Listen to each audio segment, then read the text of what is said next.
Hello and welcome to The Update. I'm Talisa Ryder. One of Australia's most notorious pedophiles, Ashley Paul Griffith, has been sentenced to life in prison. The former childcare worker pleaded guilty in September to more than 300 charges against 69 kids in early learning centres across Brisbane and Italy over almost 2 decades. He'll have a non-parole period of 27 years. Social media platforms should have a duty of care for those under 16 instead of a blanket ban, according to the former boss of Facebook. The world-first legislation has been passed through the Parliament but won't come into force until the end of next year. Former Facebook Australia Chief Executive Stephen Shearer says responsibility should be put on the social media platforms. I would suggest it's more, rather than banning kids from social media, putting a duty of care on the platforms to create for kids and better controls and making the penalties sit around that rather than around this sort of age ban.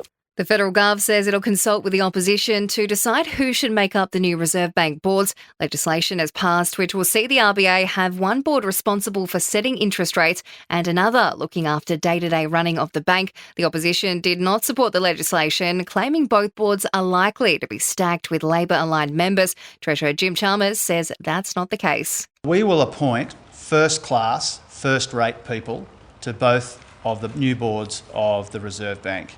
We have put a lot of thought into it already.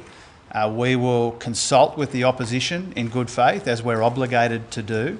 A bushfire burning out of control north of Perth remains a challenge for fireys. It's moving west to southwesterly as winds and hot weather present challenging conditions. Around 250 firefighters remain on the scene, backburning around the Cervantes township. And plenty of Aussies are still preparing to head overseas or interstate on a holiday over the festive season. The Tourism and Transport Forum has surveyed more than 2,000 people, finding 3/4 still plan on holidaying this December, January or February. Sport and entertainment are next. In sport, Tasmanian all-rounder Bo Webster could make his Test cricket debut against India in Adelaide next week. The 30-year-old has been added to the squad as injury cover for Mitch Marsh, who's pulled up sore from the first Test. Webster says he's happy to fill whatever role is required. And the second round of the Australian Golf Open is underway on Melbourne's Sandbelt.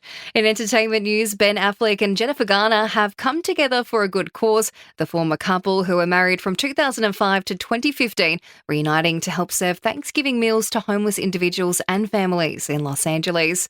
Wicked Cynthia Erivo has weighed in on whether singing should be allowed in movie theatres screening her new film. While many theatres have issued warnings to fans not to sing along at any point during Wicked, Erivo says they should be allowed to belt out the musical's hit songs.